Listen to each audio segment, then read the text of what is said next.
Hi, Tim Crown. Welcome to my channel. There hasn't been much going on in the entertainment industry this past few days. Seriously, there hasn't been much going on. It's not like I'm too busy, but there's just nothing going on, and I can't just come out and just forge a story out of nowhere and feed to you guys. I need to have something to talk about. It's only if I vibe to something that's when I can put it out. Okay, so I'm still on the throwbacks. Okay, Nigeria is filled with talented artists back then till now, so we need to respect that past. Okay, bring it back, pay respect to these people, those who have contributed, in the entertainment industry before. Now they are not getting enough respect that they are meant to get. So that's why I've decided to embark on this journey.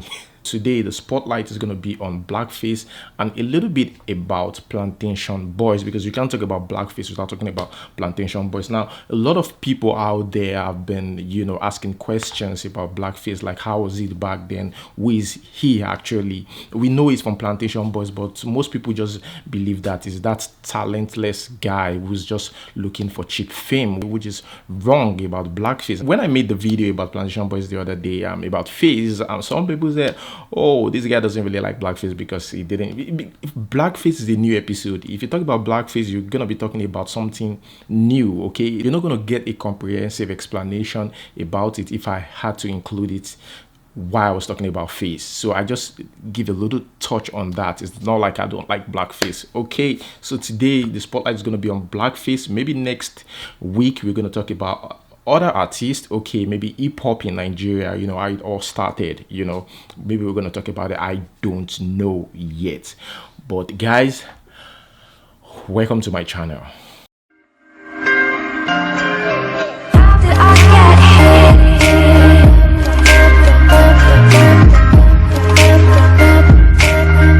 Blackface was born in Obalende, Lagos. The dad is a soldier, so they travel all around Nigeria. They transfer them from one city to another or from one state to another. The life of a soldier and their families. Okay, so Blackface had to go through that as a young boy back then. There's another thing out there about Two-Face and Blackface. They didn't meet in IMT, that's Institute of Management and Technology, Enugu. People think that that was when they met and they started doing music. No, Two-Face and Blackface met in secondary school. St. Gabriel's, that's the name of the secondary school. Now, Blackface started as a rap artist. That's another thing that most people don't know. He started as a rap artist. He thought about, like, we can't go on like this. I need to switch. Nigerians are hungry for something like that. So he changed from rap artist to being a vocalist, okay, and a very good one at that. No doubt about that. If you were around during the time of Blackface, or if you were conscious about what was going on around that time, you would know that this guy is more like a leader. The name Two-Face that you hear today was given to him by Blackface. Just to let you guys know, it was given to him by Blackface, and Blackface writes better, okay? Two-Face sings better, Blackface writes better. Blackface mentors Two-Face. He even mentors the group. I would just say he mentors the group. Okay, now I thought Blackface would be bigger than Two-Face initially. When they broke, I thought this guy is gonna be bigger than Two-Face, because back then I most of the time enjoy Blackface verses. Like, this guy kills his verses because the way he jump on the song is extraordinary. Two-Face is a very good vocalist, but Blackface knows how to fine-tune his own voice. No auto-tune, okay? Fine-tune his voice and make it sound exceptional, and that's what's catching about him. So he writes better. He writes most of their songs, okay? He usually say, oh, this person stole my song. That is more conscious about people stealing his song, and that's part of this mistake. You wouldn't blame him because he writes most of the song and he's a very good writer, so he's conscious about that. But he made a mistake. He didn't really think about, legally go through the proper steps to making sure that his works are protected, and that's what is affecting him. Face later joined, okay? Face watched them on TV during an interview, and it came to Festac. Okay, according to Blackface, Face came to Festac to look for them, and himself and Face were friends for a while, and he thought about, why can't you just join the group since you know much about music? Note, Face was also a rap artist. Most people don't know that. And we are talented in Nigeria. Most people are talented. They could switch then from being a rapper to being a singer, and a very, very good singer. Back then there was nothing like auto-tune. It's just you coming natural, and they were able to kill it. That is the surprising thing about those people. Before Face joined the Plantashun Boiz group, they already have songs, like numerous songs. So Face jump in the bandwagon. If you notice, most of the time Face is more of the guy in charge of the bridge, not in charge of the main song or the main verses. Most of the time it's Blackface and Two-Face. If you paid attention. Now, Blackface helped Tony Tetuila kicked off his career. He wrote some songs for Tony Tetuila. Then Tony Tetuila was kicked out of the group, and they sat Tony Tetuila down and he says, you know what, you were kicked out of the group, but we're gonna write some songs for you. Two-Face as well came in. Then they wrote some songs for Tetuila. They were even featured on Tetuila's new song after Tetuila was kicked out.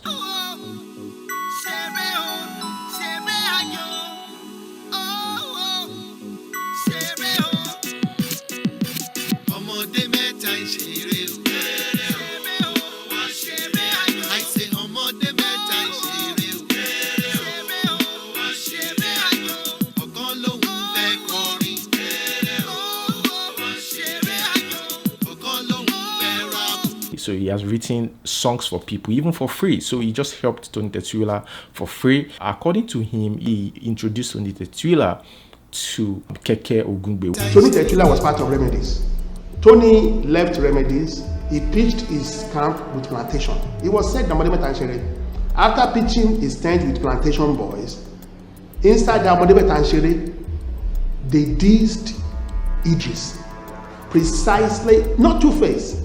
Precisely and falsely Blackface. He advised people like Tony Tetuila and Sound Sultan, and so he has really contributed. These things are not out there, but there are some shortcomings. He also has his mistakes and some of the things that he even, like, I would say, overreact to.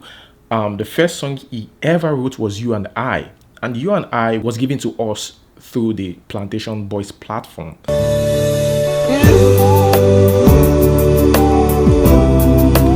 Tell me why you do me so.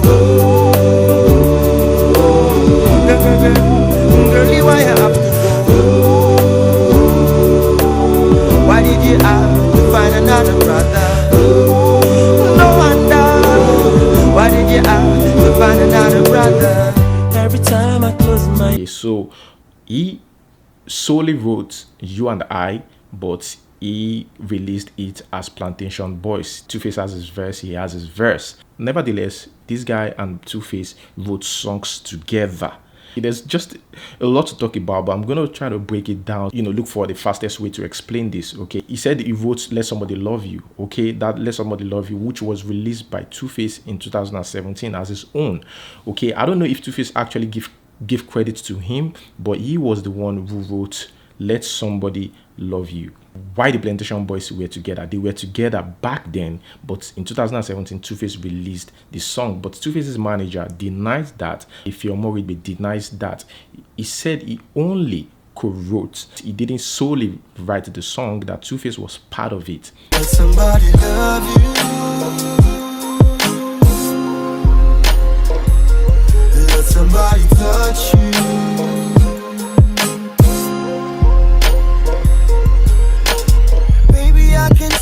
You're feeling kind of blue.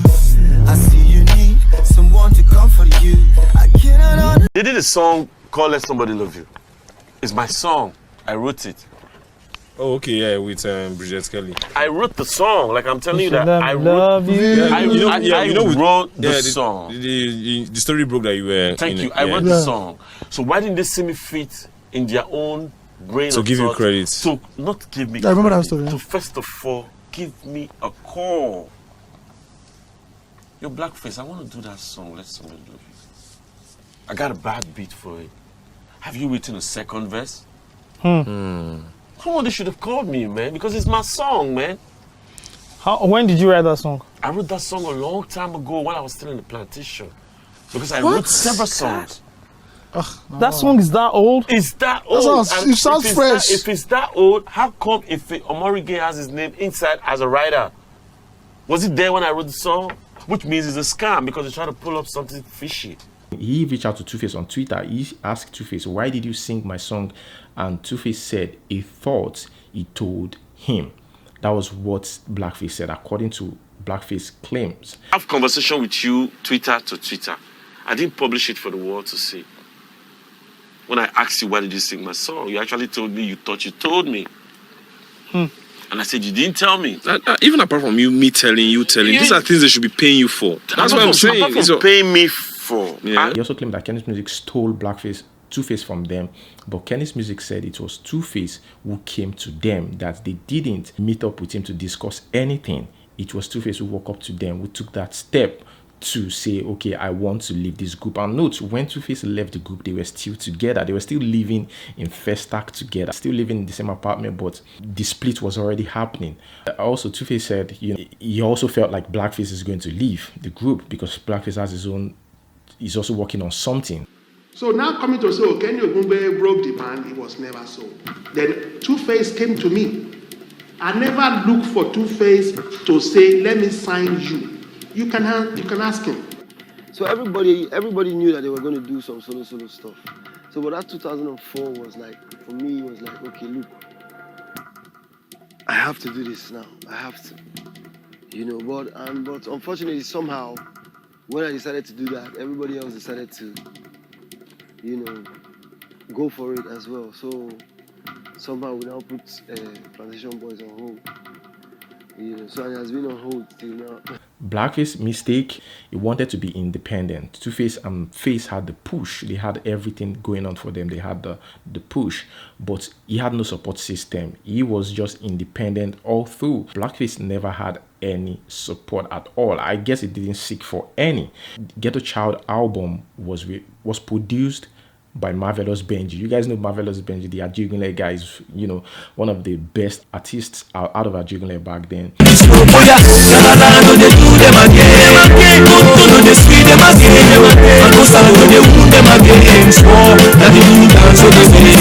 The band released 2 successful albums, Body and Soul in 2000, October 1st, all right, and Sold Out in 2003. By then, they get 10,000 naira per show, 10,000 naira per show as at that year. I guess that was why Two-Face also felt like, man, we can't continue in this. The band broke up in 2004 to be briefly reunited in 2007 for just one more album, which is Plan B. You have an ocean of passion in your eyes, leave all the answers to my questions. Anytime I get you in a blue position, I realize you have an ocean of passion. Baby, you have an ocean of passion. Blackface have released 6 albums.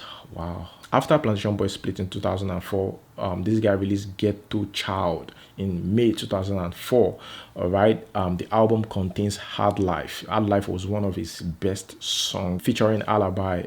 That was his first single. He released Be Your Man. After Be Your Man, They Pain Me. I mean, these are hit songs back then, classics. Jehovah Nissi, I want make you know say every day only you me see. And life has not been easy, especially with the way where the government they treat we. Then they cruise out the TT when the masses so get anything at all to eat. Them no give a shitty. Poverty, elevation still walking out with city. I will lead a slice so easily, and cost of living getting so high, and people them they ask why. When will it be reality?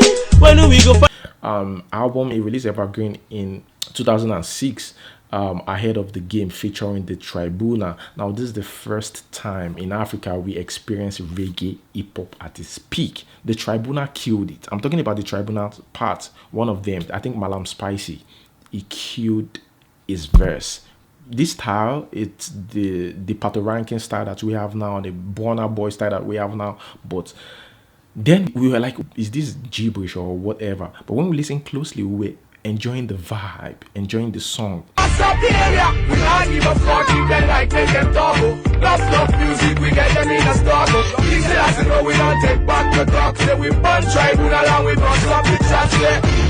you feeling me, my people? If you don't feel me, make you wine and wiggle. inside the dance, so I say make you bubble up. Say I'm ahead of the game. Just watch me do my thing. Now watch me now. I'm spitting more rhymes than every day. I want to ask about Malam Spicy and Rocksteady. Yo. The chemistry amongst you guys is Yeah. incredible. Yeah. You guys did I miss it those on. guys. You guys did it on Show Me the Way. Yeah. You did it on It Dey Pain Me. And it was beautiful music. And ahead of the game. And Ahead of the game. That's evergreen. That's evergreen, yeah. What's that chemistry like? How did you meet up with them? When I went solo, you know, after the Plantashun Boys broke up, and I met Malam Spicy in Ajigule, where I was recording, and he was singing some songs for me. I said, man, you're good. You need to come out. People need to hear you. Your style is different. You sound like Pinchas and all those people mixed in between, and we need to find a way to do something about you. I said, come to my house. Okay, fine. So he said he was going to make time to come to my house. Meanwhile, Rocksteady is in first act, so I see Rocksteady all the time. So I said, okay, what are we going to do? All of a sudden, I meet Ras Mike. I said, look, I'm coming out with my album, but it would be nice for me to come out with my album as Blackface and the Tribunals. Because they know me already as Blackface. Yeah. But if I say Blackface and the Tribunals, they will They'll be be wondering curious to who know the Tribunals are. Yeah. And then you guys can have a path to use to ride. Yeah, platform. You see, so I wasn't always about me. Do you understand? Even though beef with Two-Face started when he released African Queen. When Two-Face released African Queen, you know, he accused Two-Face of content theft. And African Queen was written, according to Blackface, it was written while Plantashun Boys were still active. Okay, so it was meant to be like a soundtrack, all right? It was meant to be like a soundtrack, a project. Okay, that was what initially African Queen was written for, but Two-Face used this as its own, and yeah, it became a hit song. I wrote that song with my friend Two-Face in mind at that time, and he was recording his album. I was like, oh, I've listened to this your album. He was staying in the same house, 3-bedroom. He had his room, I had my Even own when he was doing his solo album? Yes, when he was doing his solo album. So I was like, man. Even when he went to, after he was signed to Kenny's Music? Yes. That would have been very awkward. Oh, you think they were going to sign and give you a house and give you a car? That's dreaming. So let me tell you now. So Ella came and said, was recording the album. I said, you know what? Put that song African Queen inside the album. To give it a niche for itself. To give it something different. Because I was writing the song with him in my mind and his vocals. So let him just sing it. There's no need for me. But when I remember that, okay, transfer of publishing. I have to sing it again. Oh. And this is the fastest. I did spend up to like 45 minutes on recording this. Just do one reggae. Henry Hope did the beat. For the African Queen? Yes. Yeah. So that's why. No. Then from there, this first single came out. Ifne Bawa came out. Nobody was saying anything. Then African Queen came out. The whole thing blew into pieces. Then the album came out 2004, Face to Face. Everybody, it was after that when the album has been successful. You got to understand that. If it wasn't successful, nobody would say, oh, Kenny Ogungbe broke the band. But they will talk about me. They will forever talk about me. I love when people talk about me. I'm not talking, that's my job. That means Kenny Ogungbe is still relevant, either broadcasting or media or music. So if they say all that, great. So not just Two-Face, he also accused P-Square of stealing a part of his verse. Okay, in 2008, the song Do Me. He released a Rima using the same beat. And now, when he was asked, he said, no, it's not the beat. According to report had it then that, okay, it was his beat that he stole. But he said it's not the beat that he stole, that the issue is they stole a part of his verse in Say You Believe Me. In the line that said, I like the way you do me, and P-Square do me, that was the part that he stole from their verse. Do me, boy, I love the way you do me, do me, do me, do me, do me. That's why you mean the world to me, and if you believe me, I will never make you an offer. I like the way you do me, I like the way you do me. Girl, I love the way you do me, do me, do me, do me, do me. I like the way you do me, I like the way you do me. Girl, I love the way you do me, do me, do me, do me, do me. You always got me going wild. Baby, believe me when I say that you ain't matter for my life. Now you ain't matter for my life. I criticize. Now, let me tell you what really happened with Do Me. Do Me, P Square did Do Me. Yeah. And when I heard the song, I couldn't help but notice, I like the way you do me. Because there's a part in Plantashun Boiz Plan B, which is, you get to see they do, I like the way you do me, because you always got me going wild. So that point in time of, you get to, I like the way you do me. So there was no different from, I like the way you do me. Oh, so it wasn't even the beat, it was the song. You get to see they do me. You picked at that point. There was no difference. I did find it funny. So it wasn't even the beat. Oh, it was the song. It was not the beat. That line. It was the line. It was the line. Wow. But I get it when they say you made it a hot line. I made it a hot song. I get it. I get it. Yes. I couldn't sleep. The composer already knew what I'd done there. Me, you know, say you ain't born Pikin, they beat your Pikin, and you they feel like bad. You understand what I'm saying? So you will get the Pikin, and you they feel like those people when don't follow you born the Pikin. They know they. And then I talked to Tijo, and Tijo was like, "Sorry, I'm the one that caused it. I took them to the studio to listen to songs." Fuck! I was like, wow. Jesus Shout out to Peter and Paul once again. No, shout out. Peter. For real though? Peter and Paul. For real though? To listen Yeah, to because we're all on the same record label because it was Tijo. Tijo was marketing everything. Yeah, so in the long Tijo run, Records. I won't blame him though because Plantashun were slacking and didn't want to go to the studio. So Tijo businessman. Guys, come on, beg you want something. Peter and Paul. P-Square. Bah, they killed it. Bah, they don't go shoot video. God, and they watch video like this. As it does. They were in the same record label, Tijo Records. So he had a problem with that line, just that line. That's why he used the beat because they stole his content and he had to, use their beats to release Erima, which was also a banger then. People, although complain about him using the same beat as P Square, but no lies, critics agreed back then that the song was dope.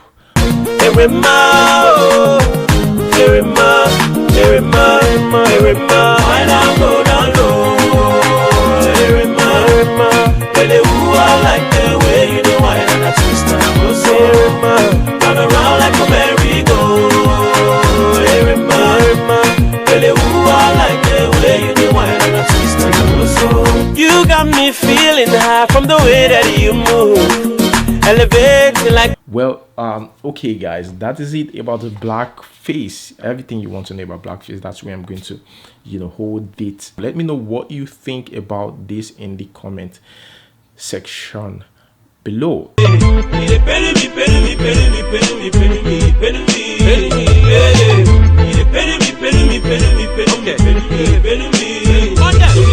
Who be the sheep, who be the goat? Waiting be the situation where who calls for throat. See them looting, polluting without. No say get some children where them mama care about. How could they deceive you every day? Land for your office and your salary no day. You go there like your J. After that nobody